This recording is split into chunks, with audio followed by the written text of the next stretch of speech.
Assalamualaikum warahmatullahi wabarakatuh.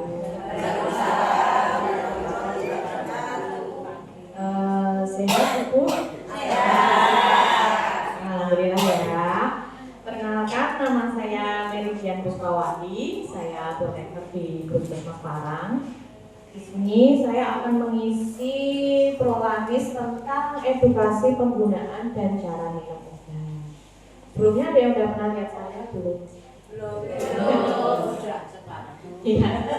Saya informasi. Jadi kalau misalnya Bapak, Ibu semua, kadang-kadang Bapak ya, Ibu semua pengen tanya soal obat atau kurang paham dengan penjelasan dokter atau krim, itu ya. Itu kalau misalnya ibu-ibu gatal dapat hidrokortison, oles kayak gitu. Itu namanya topikal ya. Lalu ada yang dapat obat tetes hidung dan telinga. Nah, kalau misalkan ibu ada yang pernah dapat tetes telinga enggak? Kalau misalnya tetes telinga, misalkan ya dosisnya dari dokter itu 3 kali sehari 3 tetes. Itu dijarak ya ibu. Misalkan ini kan caranya penetesan itu kupingnya harusnya dijewet ke bawah supaya lubang telinganya itu kelihatan besar, gitu ya. Itu harusnya nggak langsung 1, 2, 3, enggak, ditambah 1 dulu, biar masuk rata karena dia itu kan sedikit kental, jadinya memang harus bertahap, tidak langsung gitu ya. Kalau tetes hidung biasanya semprot ya. Hidung itu kalau misalkan ada yang punya rinitis alergi atau sinusitis, biasanya nanti akan diberikan sediaan oleh dokter itu semprot. Oh, periksa ke spesialis THT biasanya kayak gitu. Semprot itu cara menyemprotannya juga harus diperhatikan supaya tidak langsung nyegrak ke otak. Kan kalau ada tuh yang netes itu langsung lurus ini langsung serut gitu kan, langsung nyegrak kayak kita kemasukan air, rasanya kayak gitu kan kayak enak. Makanya harus punya teknik tersendiri supaya tidak seperti itu. Itu lanjut ya. Ya, di sini ada aturan pakai. Aturan pakai itu bagaimana kita caranya meminum obat yang benar. Kalau 1 kali sehari gampang ya, jarak waktu minumnya per 24 jam. Misalkan jam 7 pagi ya jam 7 pagi terus. Atau 2 kali sehari per 12 jam, pagi jam 7, malam juga jam 7. Kalau 3 kali sehari per 8 jam ya, bukan pagi siang sore, tetapi per 8 jam. Jadi 24 jam dibagi waktu 3, jadi kan per 8 jam. Misalkan contohnya minum obat jam 6 pagi, jam 2 siang sama jam 10 malam ya. Lalu minum obat sebelum, kalau sebelum makan itu harus ada 30 sampai 1 jam sebelum makan ya. Jangan misalkan sebelum makan, 5 menit sebelum makan langsung minum, nggak boleh. Karena ada beberapa obat yang tidak bisa berkesinambungan dengan makanan. Jadi harus kalau misalnya tidurnya sebelum makan ya harus sebelum makan 1 jam paling nggak. Contoh seperti obat lambung, obat mual-muntah itu tidak boleh saat makan atau setelah makan, gitu ya. Biasanya kalau setelah makan pun 2 jam setelah makan, karena waktu pengosongan lambung itu 2 jam setelah makan, gitu ya. Kalau sesudah makan bisa langsung segera minum obat, tetapi ya kasih waktu 10 menit setelah makan lah, jangan langsung, gitu ya. Kecuali ada yang konsumsi metformin. Nah, metformin atau obat gula itu biasanya bagusnya saat makan, ya, bukan setelah makan, karena dia bagus kerjanya kalau dibarengi dengan makan, gitu ya. Nah, di sini juga saya akan memberitahukan soal cara penyimpanan obatnya. Di sini ibu-ibu cara penyimpanan obatnya gimana?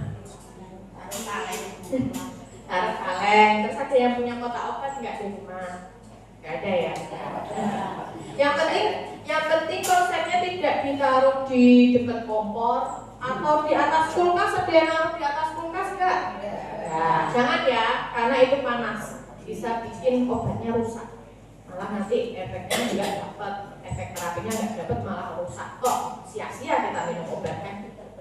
Jadi simpan di tempat yang benar, jauhkan dari jangkauan anak-anak. Takutnya malah nanti cucu-cucu ini jenengan, ya pergi malah digowo hilang.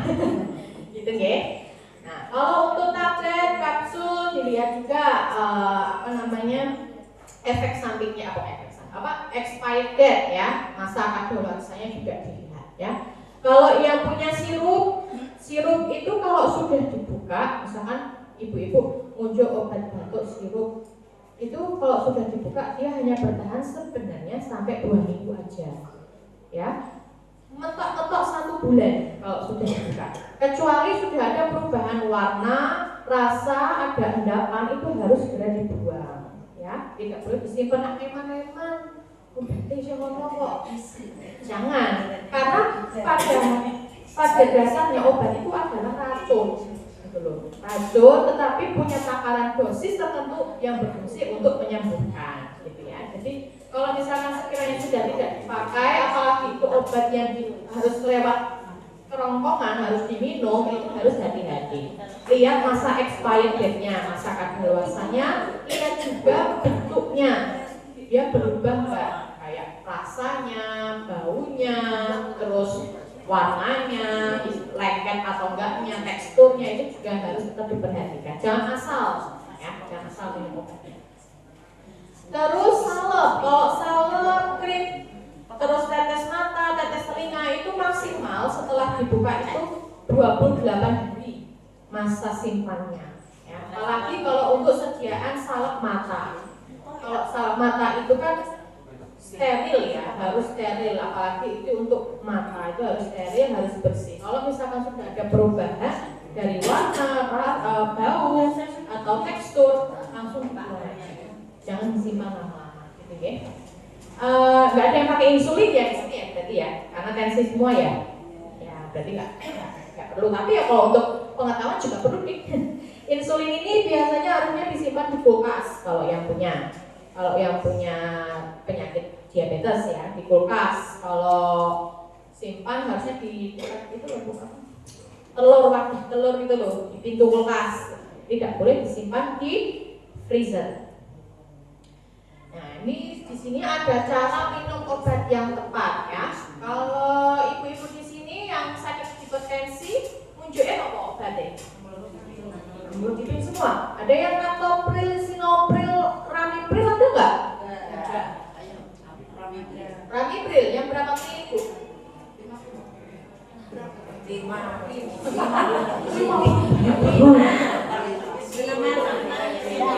Dosis sakit tensi itu dosisnya ringan-ringan kok, nggak sampai puluhan. Ada sih kandesatan 16 mili, tapi nggak sampai yang 50 sih. Ya, ramiprilnya diminumnya kapan? Ya, siang hari, sehari sekali. Setelah atau sebelum makan? Sudah sarapan pagi, langsung. Besok lagi diperbaiki ya. Ramipril, captopril, sinopril itu harusnya diminumnya 1 jam sebelum makan atau saat perut kosong. Ramipril, captopril, sinopril harus diminum 1-2 jam sebelum makan atau saat perut kosong untuk mengoptimalkan penyerapan obat, karena makanan dapat menghambat penyerapan. Jadi bisa jadi kok minumnya setelah makan langsung, kok tensi kurang, medul ya pas ngombe obat ya, karena salah minum obatnya, caranya salah. Nah gitu ya. Jadi harus diingat kalau obat captopril, ramipril, sinopril itu harus diminum 1-2 jam sebelum makan. Boleh setelah makan tapi 2 jam setelah makan atau saat perut kosong ya. Gitu. Kalau amlodipin itu juga gitu? Enggak, beda obat, beda mekanisme. Jadi jangan disamakan. Intinya Bapak Ibu, kalau misalkan dapat obat harus bertanya detail. Ini harusnya minumnya bagaimana? Jangan cuma setelah makan. Maksudnya terus minumnya sak-sae, jangan, karena akan mempengaruhi efektivitas obatnya, itu penyerapannya jadi tidak maksimal. Jadi malah jadi sia-sia. Kok aku ngombe obat kok tensi kurang medun ya? Itu karena salah satunya cara minum obatnya kurang tepat ya. Nah, kalau minum obat hipertensi lain sebaiknya diminum malam hari. Malam hari biasanya apa? Amlodipin ya, sore atau malam hari. Kenapa? Karena tekanan darah menurun 10 10% pada waktu malam hari, ya. Namun pada usia 50 tahun ke atas biasanya tekanan darah tidak turun. Nah, ini faktor risikonya bisa menyebabkan stroke, jantung juga, gitu ya. Terjadi saat malam hari. Nah, makanya kenapa diminumnya malam hari? Karena kalau untuk lansia-lansia biasanya resiko yang terlebih serangan jantung ya biasanya malam hari ya, karena angina pectoris ya gitu.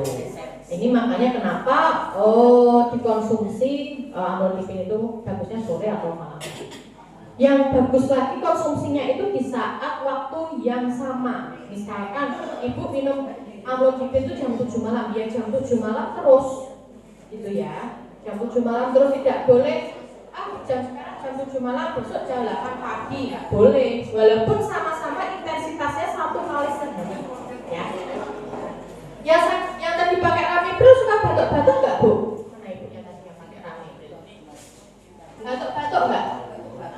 Batuk-batuk, batuk kering. Udah berapa lama? 2 minggu. Efek samping dari ACE inhibitor atau captopril, Ramipril, Sinoprid itu adalah batuk kering. Jadi kalau misalkan ada efek samping seperti itu, silakan bertanya ke yang memberikan obat. Ya, Bu, Pak, Dok, saya kok batuk kering ya? Ini gimana solusinya? Apakah saya bisa di tapering dose? Tapering dose itu menurunkan dosis atau mengganti golongan obat tensi yang lain supaya tidak terjadi efek samping, gitu ya. Kalau untuk amlodipin biasanya itu efek sampingnya bengkak ya, biasanya bengkak kaki, merah mata, tapi efek samping itu tidak semua pasien mengalami. Gitu.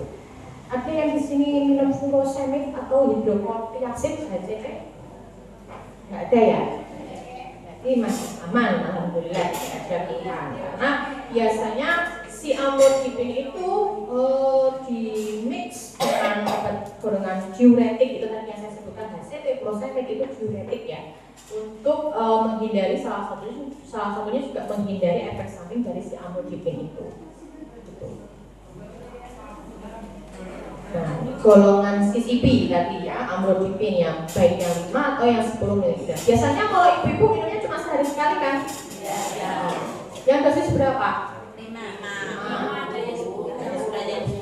Pokoknya 1 hari itu maksimal cuma 10 mg.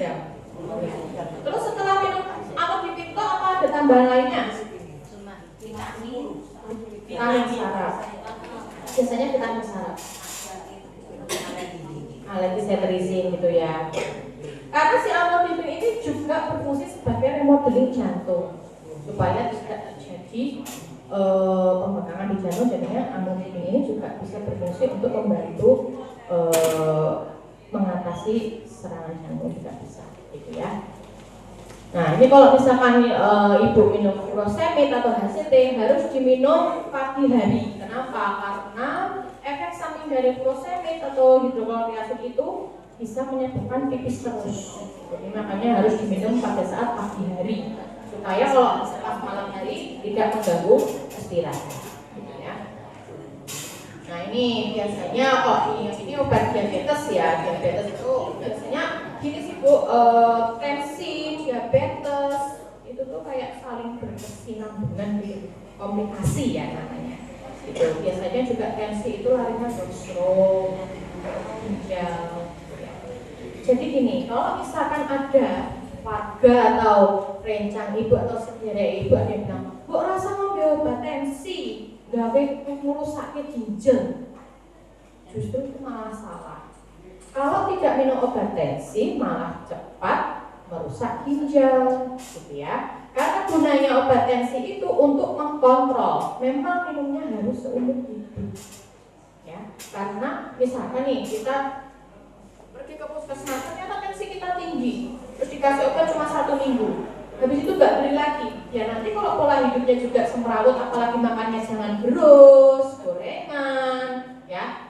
Itu akan timbul lagi tensinya karena tidak ada yang mengkontrol. Jadi harusnya kalau sudah terdiagnosis hipertensi, minum obat tensi ya harus rutin. Ya. Ibu saya juga hipertensi, minumnya pakainya kandesatan 16 mg. Pakainya itu golongannya ALP ya. Dia hampir sama dengan es inhibitor. Apa yang actophilamidol tapi karena batuk diganti yang kandesatan. Gitu. Harus minum setiap hari, saya rutinkan. Kalau minum pagi ya pagi terus. Gitu. Supaya terkontrol. Karena kalau orang tensi itu kebanyakan rata-rata suka muring ya. Kena kesukaan duit, gitu, rewel banget, itu mereka nggak cukup banyak pikiran. Nah, pikiran itu juga menjadi pengaruh naiknya tensi, apalagi kalau kita nggak bahagia, kita banyak beban, itu sangat mempengaruhi sekali. Ya, selain makanan ya. Nah, makanya kalau bisa ya kita ya gimana ya Bu, tetap harus legowo, tetap harus bersyukur, tetap harus menerima ya supaya kita bisa hidup lebih lama. Jangan seperti itu kasar ya. Itu karena ya itu tadi iya, karena kalau hipertensi itu sangat berpengaruh sekali ke psikis juga. Gak cuma diabetes tapi hipertensi juga iya. Apalagi yang punya serangan jantung atau yang sudah menggunakan obat-obat jantung, tidak boleh capek, itu wajib ya, tidak boleh capek, tidak boleh pikiran, itu wajib. Karena kalau sudah punya serangan jantung atau punya sakit jantung, stroke, itu akan berpengaruh sekali ya, berpengaruh sekali ke kesehatan. Takutnya gitu ya. Jadi memang kita harus sadar bahwa runtutan penyakit kalau seperti ini nanti ujung-ujungnya begini, itu kita harus tahu supaya untuk menjadi mawas diri kita agar kita bisa mengkontrol juga, gak cuma dari obat tetapi dari pikiran, dari tubuh kita. Ibu-ibu mengikuti program segini itu kan senang toh, ketemu teman, berbagi cerita, curhat, jadi plong pikirannya. Nah itu salah satu cara tubuh itu bekerja supaya kita itu happy, biar perasaannya seneng, hidup kita sehat kembali, terkontrol, gula darah, tensi darahnya juga bagus ya. Dengan silaturahmi seperti ini kan kita saling sharing, senang ketemu orang banyak, gitu kan. Jadi harus diperhatikan ya. Terus bagus lagi kalau kita mau puasa, ibu-ibu.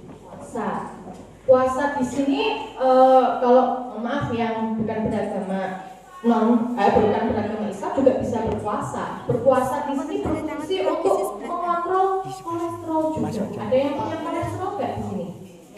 Ya. Biasanya kolesterolnya berapa? 200. Pakai obat apa? Simvastatin. Minumnya kapan? Benar, minum simvastatin itu cukup sekali malam hari aja. Karena apa? Penumpukan lemak itu terjadi di malam hari, ya. Apalagi kalau malam hari kan juga kita jarang aktivitas loh. Dan yang misalnya kita malam hari ini mau paling habis makan tidur, ya kan? Nah itu kita nggak ada bakar lemak, nggak ada yang mau olahraga dulu kan pasti nggak ada. Pasti habis makan marah, wis siklus hidup gitu loh. Tetapi hal tersebut tidak baik, ya. Apalagi yang sudah punya kolesterol, monggo dikurangi santan-santannya. Kan santan juga berpengaruh ke tensi toh. Terus dikurangi gorengan. Nggak makan daging saya Bu, tapi gorengannya bendino, bakwan, toh. Tempe goreng, tahu, kerupuk. Nah, itu menyebabkan salah satunya itu kolesterol. Dan kolesterol itu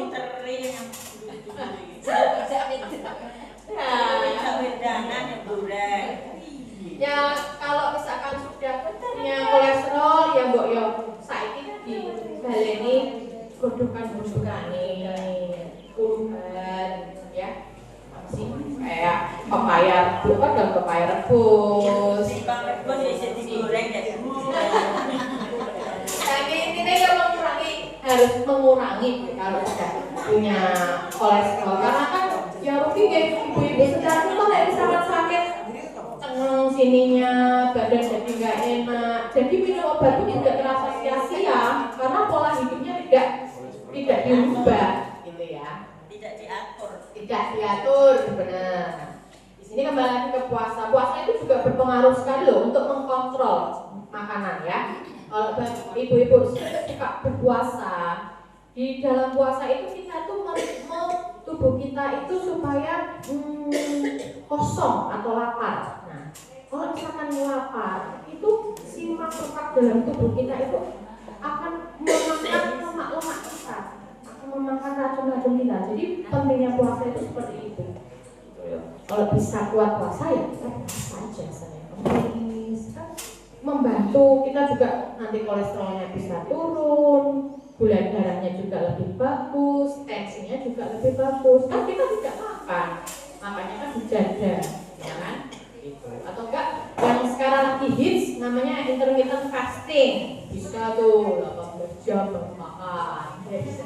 Tapi kalau untuk ibu-ibu mah nggak usah seperti puasa aja Senin Kamis rutin aja udah cukup ya. Gitu. Atau enggak ya kalau yang bagi yang bukan beragama Islam ya bisa tetap puasa, tapi diatur pola makan. Dengan mengatur pola makan, intinya mengatur pola makan supaya lebih bagus. Cuma juga perlu digarisbawahi, aku wes diet ya, habis itu makan tuh nggak rebus-rebus, tapi juga kontrol juga sayuran berwarna hijau, kacang-kacangan juga harus dikontrol. Karena takutnya menyebabkan apa? Asam urat. Nah, samuran itu nggak cuma dari kacang loh, sayuran hijau, ayam, kangkung, banyak. Nah, daun singkong, selidri apa ya? Kangkung itu. Selidri, kangkung ya. Pokoknya sayuran yang rata-rata berwarna hijau itu kalau berlebihan menyebabkan asam urat. Tetap kita butuh, tetapi kalau berlebihan juga tidak baik kan. Kita harus balance atau seimbang ya supaya tidak terjadi penyakit baru. Kalau di sini saya menjelaskan cara minum obat saat berpuasa. Misalkan pengen puasa gitu ya, puasanya bisa diatur nih. Dibagi contohnya bisa kalau sekali gampang bisa diminum saat sahur atau saat berbuka ya. Kalau 2 kali sehari ya saat sahur sama berbuka gitu. Terus pas saat puasa gitu kok dilalah, aduh kok aku nyeri ya duduk, aku mau minum ISBN nggak apa-apa, tenang, dia tidak akan membatalkan puasa ya, karena dia tidak langsung melalui pencernaan tapi hanya langsung melebur di pembuluh darah. Ya, di sini ada obat-obat yang tidak membatalkan puasa ya. Yang penting intinya tidak masuk ke dalam saluran cerna itu aman, seperti tetes telinga, tetes hidung, salep, ISDN yang ditaruh di bawah lidah, obat kumur jika tidak tertelan itu aman ya. Obat asma yang bentuk inhaler. Ada yang asma nggak di sini? Enggak ya, alhamdulillah ya.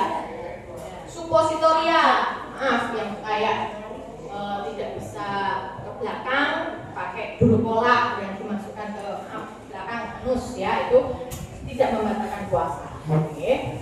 Jadi aman-aman saja.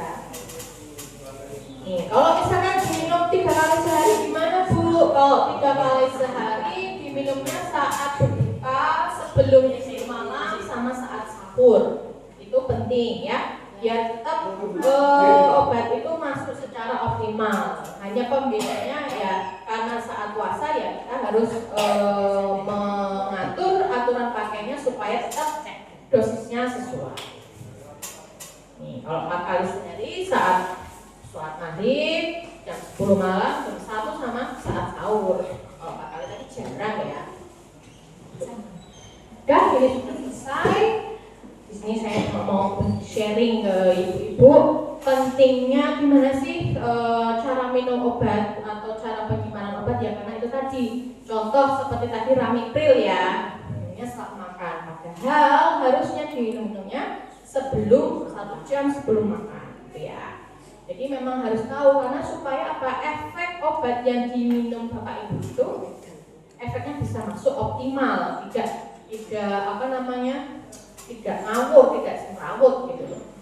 Terus bisa lagi ibu-ibu minum herbal-herbalnya juga boleh loh. Kayak contoh mau menurunkan tensi, ombe godokan apa tuh? Daun salam, salam, serai, boleh. Tetapi tidak boleh diminum sama obat loh ya. Ya tidak boleh.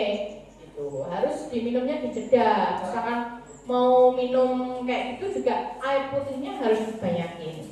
Ya, boleh. Ibu saya juga saya di rumah karena ibu saya diabetes sama hipertensi, ibu saya di rumah saya perketat dietnya. Minum rebusan juga, terus minum pare, jus pare. Itu bagus loh untuk menurunkan tensi, menurunkan gula darah. Iya. Kalau di blender kan cepat, nggak pahit banget lah. Kalau direbus kan tetap rasa pahit ya. Kalau itu kan tinggal di hidupnya kerja glek. Cuma saya kasih waktu seminggu itu cukup 2 kali. Bisa menurunkan tensi. Kalau menurunkan turun kalau dengan pola hidup yang sehat. Karena ibu saya memang benar-benar saya kontrol supaya ya itu tadi tensinya tidak naik sekali. Karena kalau tensi naik, apalagi beliau juga sudah ada diabetes, takut komplikasi kemana-mana. Terus kalau untuk kolesterol ya ini makan godokan aja. Labusium itu bagus loh, labusium, timun itu bagus untuk menurunkan tensi, menurunkan gula darah. Itu bagus. Jadi untuk yang sudah memiliki penyakit-penyakit seperti itu harus kembali ke godokan, rebus, kurangi minyak. Apalagi kan buat lansia itu kan untuk metabolisme kembali ke muda itu kan susah ya. Metabolismenya sudah berkurang. Cara ngono nek isih nom wis 90% nek pun lansia ki ya wis 50% kan gitu untuk efektivitasnya gitu. Makanya gimana caranya supaya tetap balance, tetap sehat ya harus benar-benar mengkontrol makanan. Nah, itu cobaan. Apalagi tuh kayak ngetek, ono mete goreng.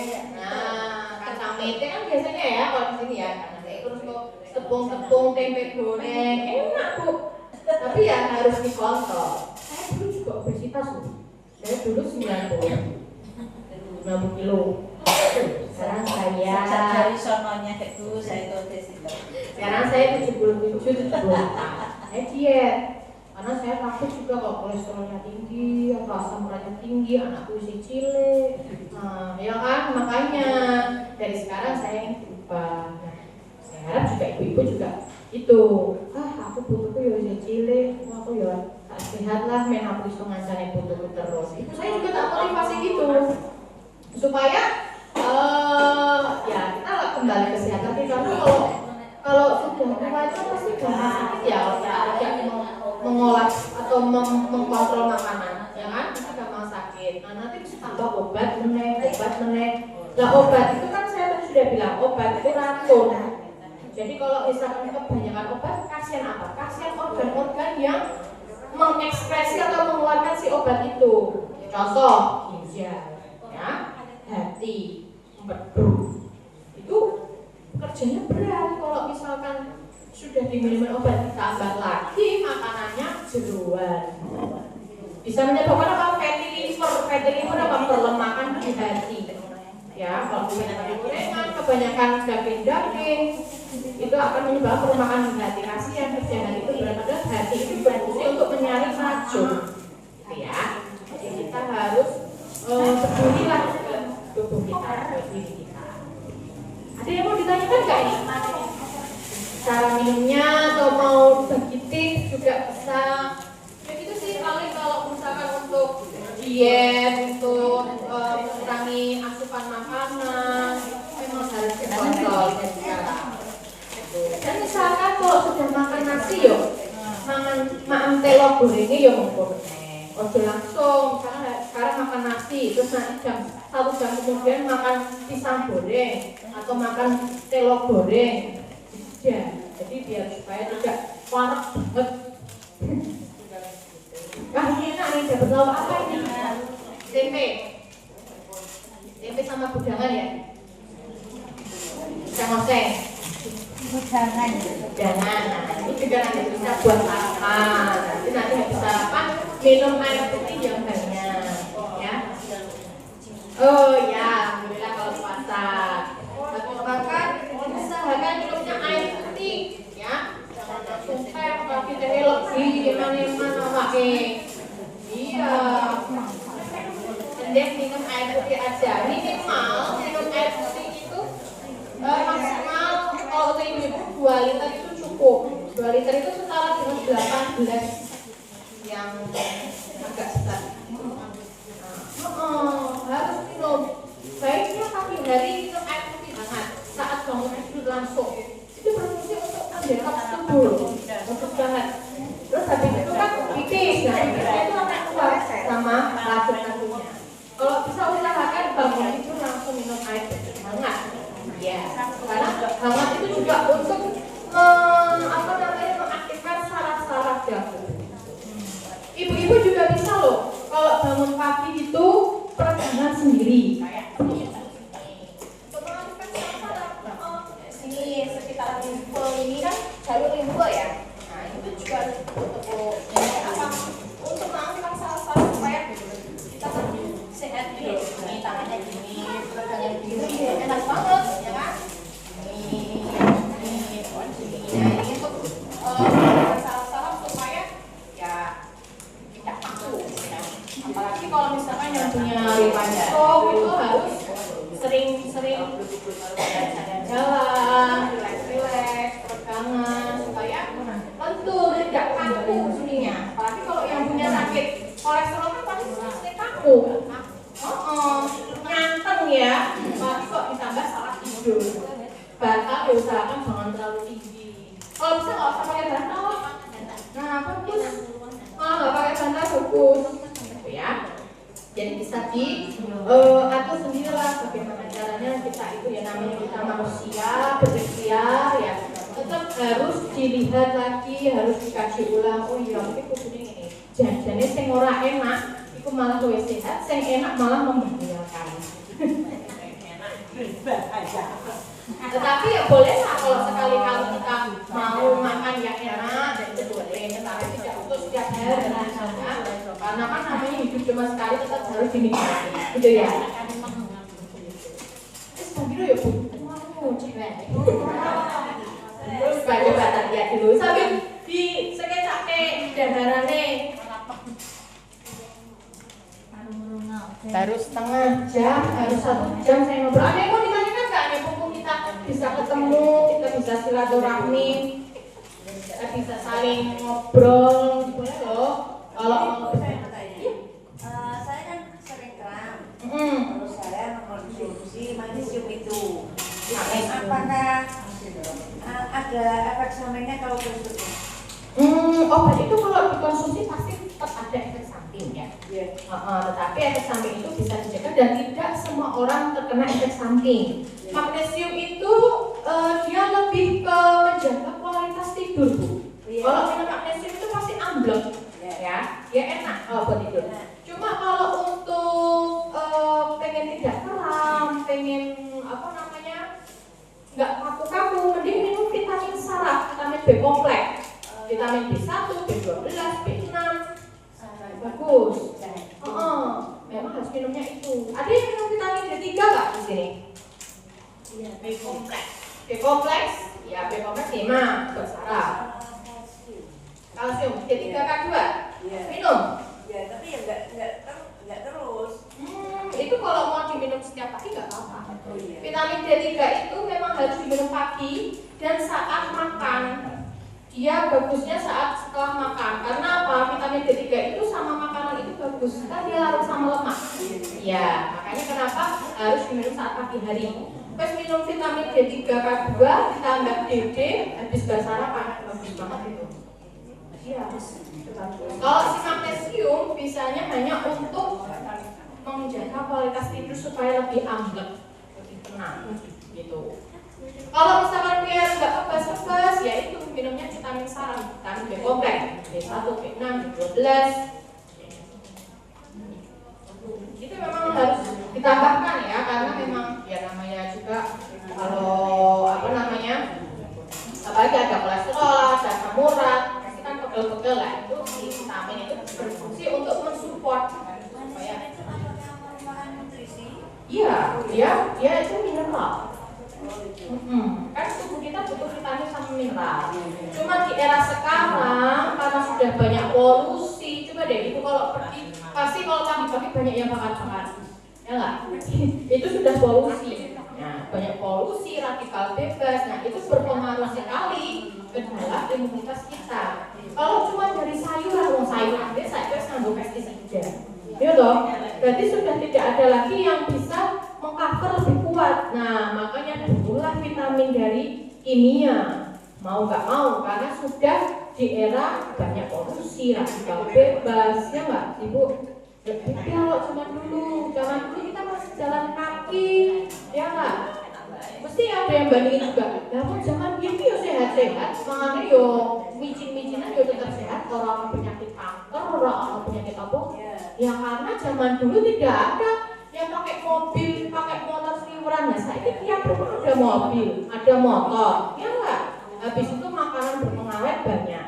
Nanti mau zaman biar hari nganggo pola pandemi wis larut, ya nggak ada pengawetnya, nggak ada micin-micinan yang berbahaya, ya pakailah micin. Cuma kan tidak ada pemanis buatan. Iya, nasinya ada tiwul, jagung, itu kan karbohidrat tapi sederhana, ya kan? Ada lagi yang lebih sederhana, nasi kemarin. Kemarin itu juga karbohidratnya lebih sederhana daripada nasi yang baru dimasak panas-panas, enak sih, tapi kan tidak bagus untuk tubuh. Saya dari sekarang sudah mengkonsumsi nasi kemarin. Jadi ibu saya kok nasi, karena itu saya diabetes kan, nasinya dicampur nasi jagung. Bikinnya magicom, ngetan mini, terus ini pagi buat sarapan, memang didetek supaya tidak nasi baru yang dimakan. Itu juga berpengaruh sekali. Jadi pola-pola kayak gitu itu memang lebih bagus. Dan polusi juga udah nggak sebanyak sekarang, karena polusi itu pengaruh yang tuh dari napasan. Mengkonsumsi magnesium sama mengobalamin itu baikkan mana? Baik semua. Mecobalamin itu kan vitamin B12. Mecobalamin vitamin yang khusus saraf dan juga vitamin multivitamin juga. Gimana ya? Jadi si multivitamin itu berfungsi untuk saraf juga, gitu loh. Nah, si B12, B1, B6, terus magnesium, zinc, terus vitamin D3, vitamin A, itu semua bisa dikonsumsi kita. Asal minum kita juga banyak, karena kita minum obat kimia. Harus banyak konsumsi air. Apa? Itu ya mecobalamin sama magnesium itu kadang tak selang. Oh ya seenaknya ibu aja. Kalau mau diminum setiap hari nggak apa-apa. Yang penting minimal air 2 liter. Kelompok-kelompok.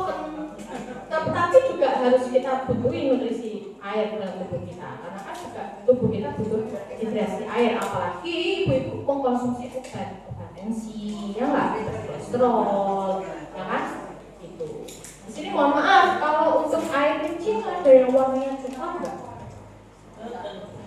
Enggak ya, bening ya, kuning bening ya, kuning ya, bagus. Itu berarti hidrasinya cukup. Tetapi kalau warnanya sampai kayak putih kayak air minum bening, itu malah justru terlalu terhidrasi juga tidak baik, ya. Karena memberatkan kerja ginjal juga kalau terlalu banyak minum. Makanya ditakar 1,5 sampai 2 liter per hari, itu ya. Jadi tetap harus ada takarannya Bu. Tidak semuanya aku minum air putih terus, jangan. Nanti ginjalnya juga sakit juga. Jadi disesuaikan supaya tidak tidak terlalu berlebihan ya. Nah, itu tidak over. Gitu. Ada yang mau ditanyakan lagi enggak? Ya paling itu sih untuk diet makanan, cek mau rebus-rebusan, itu wajib. Jadi sampai sekarang udah berubah ya, supaya ya lebih baik lagi, lebih lama lagi kita hidup di dunia, biar ibadahnya juga lebih lama, ya kan? Jadi kan kalau tubuh kita sehat, pikiran kita tenang, apalagi wis duit, kuwi kan yo gawe senang, gawe bunga gitu loh. Yang penting tetap kita harus bersyukur. Kita sudah diberikan penyakit ini ya, tetap kita syukuri. Sehat, duit, kan apa mana ya Bu, nikmat di sing dibistakan. Karena sekarang makan enak sih yo, apa bakar Bakar-bakaran itu juga pengaruh loh Bu. Hati-hati. Oh iya, ibu-ibu juga boleh. Pasti kan ibu-ibu udah pada menopause ya. Ya, udah menopause pasti kan ya, udah nenek-nenek. Itu juga wajib kalau misalkan mandi, pas mandi itu perlu loh kita sadari. Periksa payu berasnya. Bemeng-bemeng. Kalau pas mandi buat apa ya? Indonesia itu adalah salah satunya penyakit tertinggi yaitu kanker payudara. Kita juga harus aware, nggak cuma tensi aja ya, dengan kita sadari, kalau ada sesuatu yang mencurigakan segera datang ke vaskes, gitu ya, karena paling kan soalnya kan takutnya ini paling berlanjut, gitu loh. Kita sering menyepelekan hal-hal seperti itu, ya. Nah, itu tidak boleh. Kalau misalkan benar-benar ada perasaan yang tidak enak, terus ada sesuatu hal yang mengganjal, nyeri, sampai ada penurunan berat badan berlebih, ya, itu wajib datang ke vaskes. Oke? Apalagi misalkan, benar, saya itu sudah menopause, tapi kok keluar lagi ya? Padahal sudah menopause, keluar spek coklat, itu tetap harus datang ke puskesmas. Atau enggak ke dokter atau enggak ke vaskes yang lain, itu juga penting ya, karena faktor risiko itu banyak ya, itu terutama menggunakan micin-micin itu juga faktor risiko juga, atau enggak kehamilan yang terlalu banyak itu juga faktor risiko. Jadi tetap walaupun misalkan ibu sakitnya hipertensi, kolesterol, tapi ibu juga harus perhatian dengan penyakit-penyakit yang lain ya. Itu tadi kayak nanti kita sering BPKB atau dipegang area sensitivitas diri yang kenapa ya. Kalau misalnya yang mencurigakan langsung lapor atau periksakan ke vaskes ya, supaya pencegahan lebih cepat ya gitu.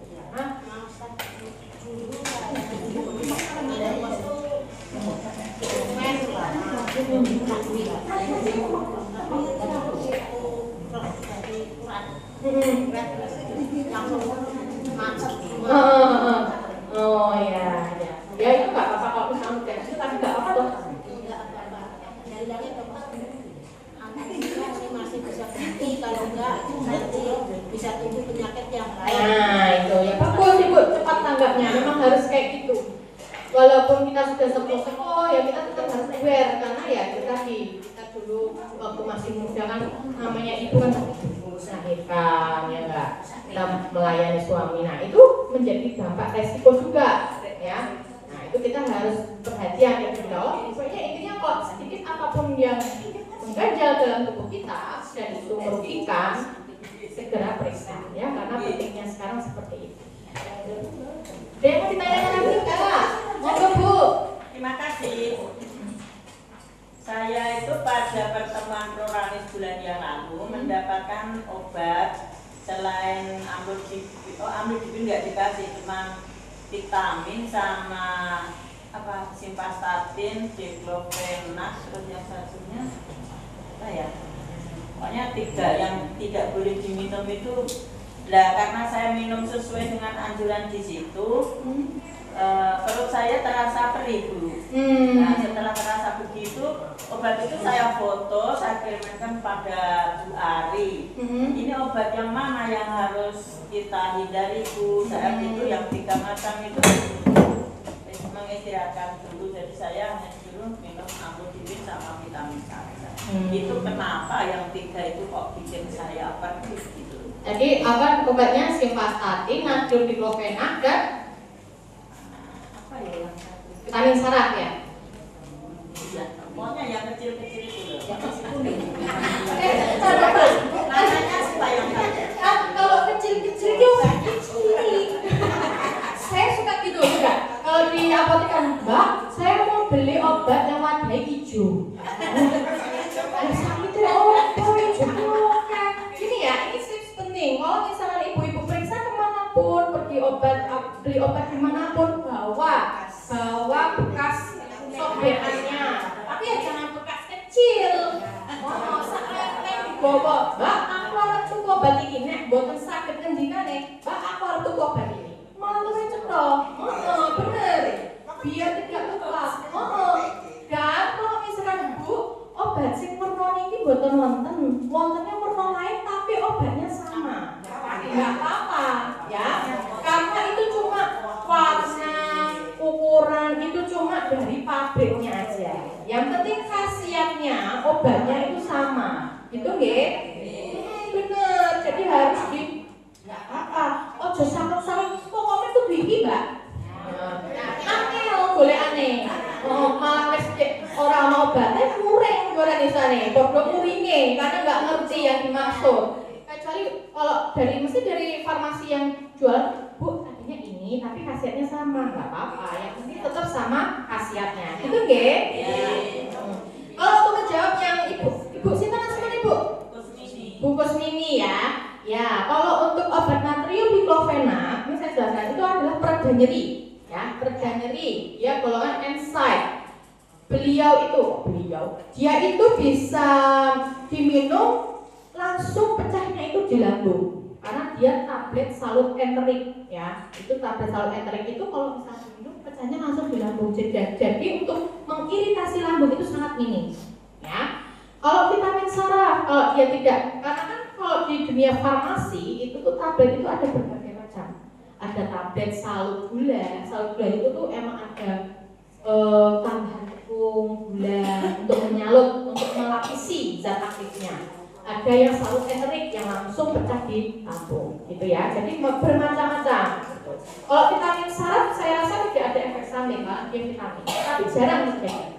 Kalau saya yang sangat mengganggu itu dari simvastatinnya. Karena si simvastatin itu memiliki efek samping rhabdomyolysis. Rhabdomyolysis itu rasa tidak enak juga di area perut. Itu makanya memang harus di stop. Kalau misalkan Bu Kusmini itu sakit di area perut karena obat itu, silakan juga datang ke dokter untuk mengganti obatnya. Obat kolesterol itu nggak cuma simvastatin loh. Ada atorvastatin, ada benzoyl, fenofibrate, banyak ya. Rosuvastatin juga ada, tapi memang yang cover BPJS simvastatin. Karena kita berpengaruh dari BPJS. Nah, itu ya Bu ya. Jadi memang harus dimaklumi. Kalau yang atorvastatin, rosuvastatin memang harganya sedikit, nggak sedikit mahal itu. Ya. Gitu.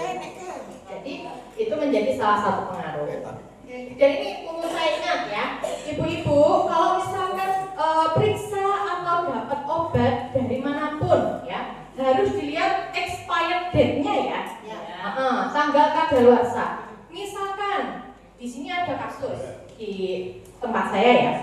Di sini ada N-acetylcysteine ya, obat batuk. Saya akan berikan. Stripnya itu tulisannya expired date-nya Juni 2026. Nah, Juni 2026 ya.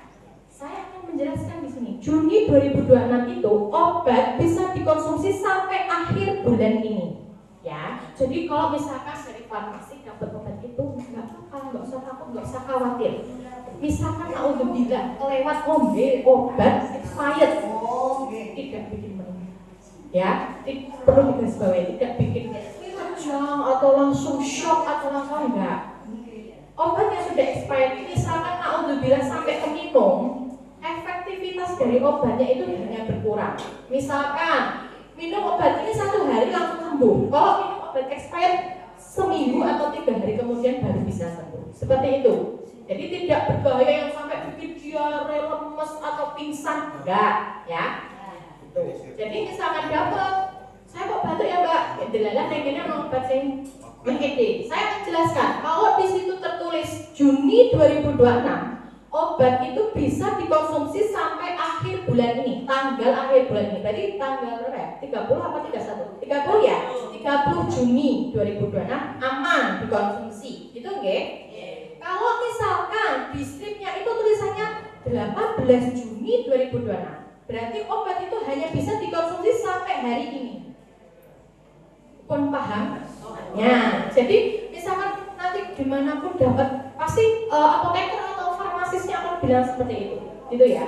Yang penting obat itu masih aman dikonsumsi dan saat obat itu habis tidak kelewat dari tanggal kadaluarsa. Ya, jadi ini penting Bu untuk jadi perhatian karena takutnya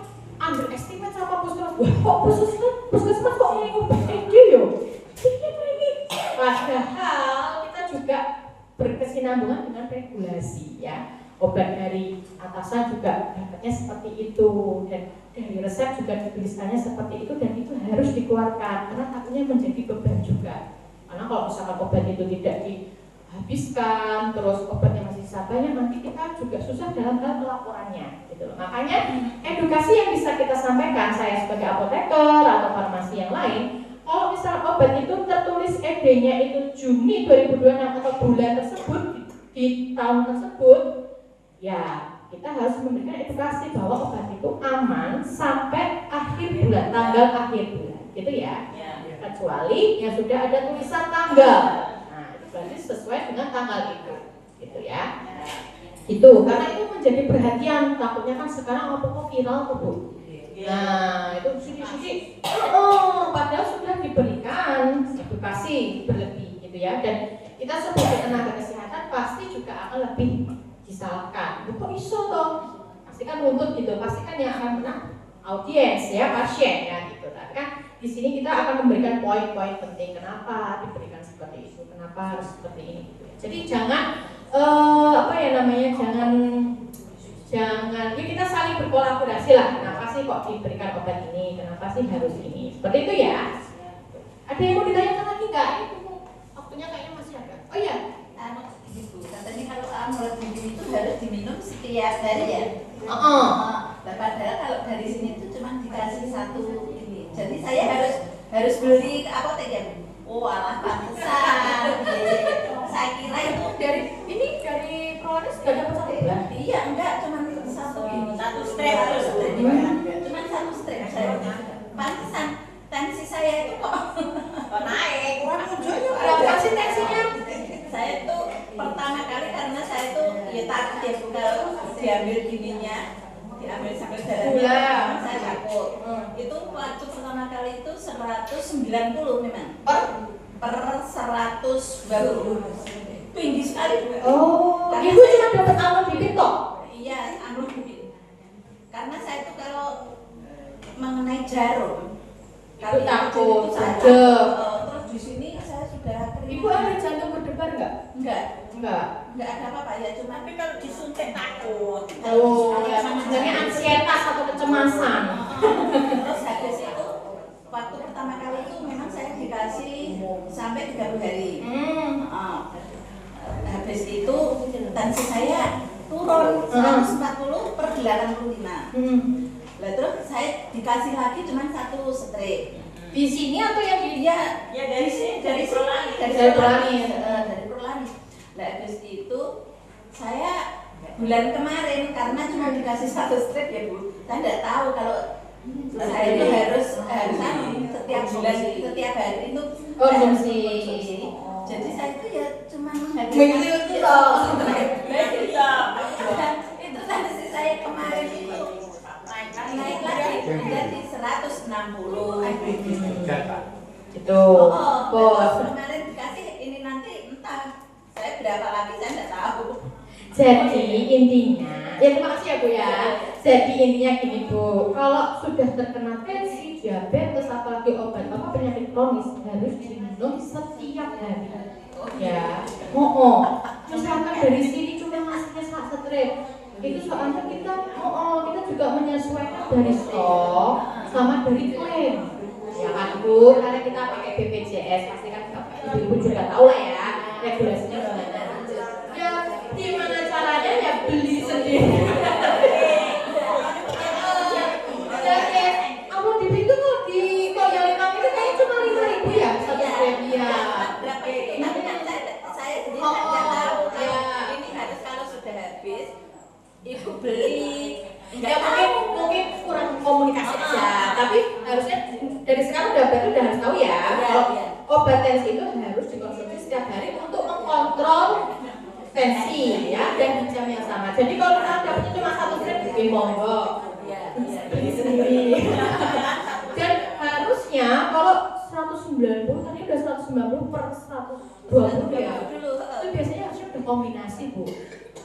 Takutnya apa? Kalau tensinya tinggi banget, gejala stroke.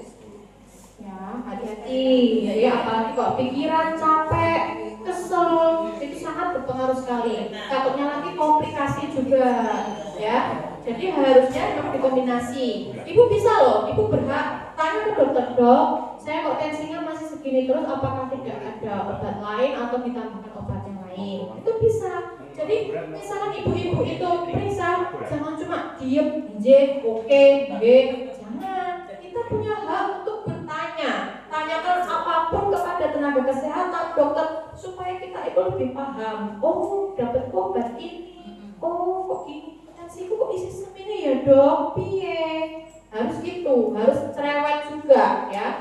Jangan asal mau dikasih obat, manfaatkan tenaga di situ. Itu ya, supaya apa, kita juga tahu impactnya atau dampaknya ke tubuh kita. Oh iya, ternyata aku dikasih obat. Nah, benar bungkus ini itu, pintar. Dulu kepala sekolah apa? Pantes, langsung ting gitu ya Bu ya. Iya gitu, ya. Terus kalau biasanya terdiagnosis tensinya 190/120, memang turunnya tuh sudah tidak bisa normal lagi, ya. Turunnya pasti akan setengahnya, 140/80. Yang penting per diastol bawahnya itu tidak lebih dari 100. Nah, gitu ya. Jadi tidak bisa Bu, kalau harus sudah 120/80 nanti sudah bonus ya. Tapi memang ada penurunan dan memang seperti itu terus mengkontrolnya, karena tidak bisa menyembuhkan, hanya bisa mengkontrol. Itu ya. Ada yang mau ditanyakan lagi enggak? Ya boleh. Kalau nggak bisa kali obat sama diri, darahnya mboten mandar.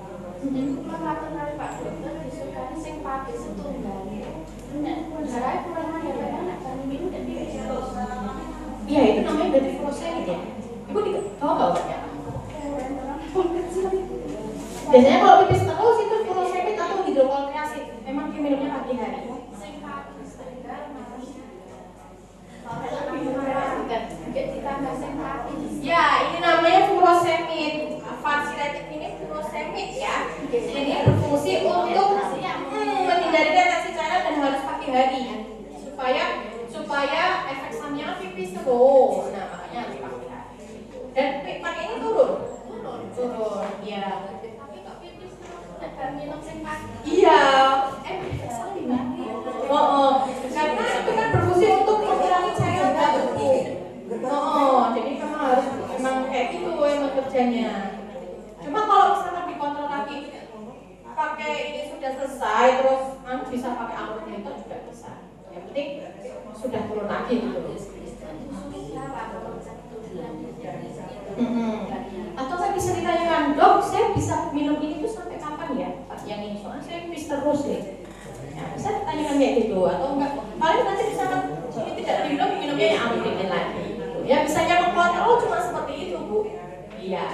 Kemarin kita mungkin agak turun, aplikasi itu bisa turun. Oh iya, makanya Pipis terus berapa terakhir tensi? 145 Per? per 9. Iya. Biasanya per yang 100 lebih. Tapi kalau setelah pakai furosemid ini gimana? Turun ya? Pernya masih turun nggak? Nya 90. Iya, sama makanannya dikurangi ya, gerusan, santan, asin-asinan. Itu bisa loh Bu, Ibu bisa beli di apotek namanya garam Mososa atau enggak Himalayan salt. Sudah nggak ada susah Bu. Oh iya? Iya, saya sudah cari. Di diriku saja nggak ada. Nggak ada. Susah ya? Susah. Kalau yang Himalaya itu online saja ada.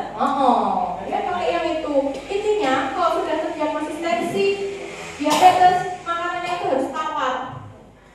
Dulu 2 tahun saya pakai susah. Nah, iya tawar. Tawar, pokoknya tawar lah, tidak boleh terlalu gurih, tidak boleh terlalu asin, tidak boleh enak, itu udah oleh tawar. Gitu nih. Oke. Alhamdulillah sudah 1 jam ya Ibu-ibu. Terima kasih sudah mendengarkan celotehan saya. Saya tadi pagi udah makan pisang sama pepaya, jadinya prosesnya terus. Semoga ibu-ibu di sini sehat terus, panjang umurnya ya. Bisa ketemu ketemu di prolalis berikutnya. Ingat ya, jaga kesehatan makanannya ya, dijaga, jangan sampai berlebihan lagi. Semoga dari sini edukasinya sudah tersampaikan, diterapkan ya, supaya semuanya sehat ya. Terima kasih, mohon maaf jika saya ada salah. Wassalamualaikum warahmatullahi wabarakatuh. Waalaikumsalam. Tambahan, kalau misalkan mau tanya-tanya ke farmasi boleh ya, silakan ya. Terima kasih. Masuk.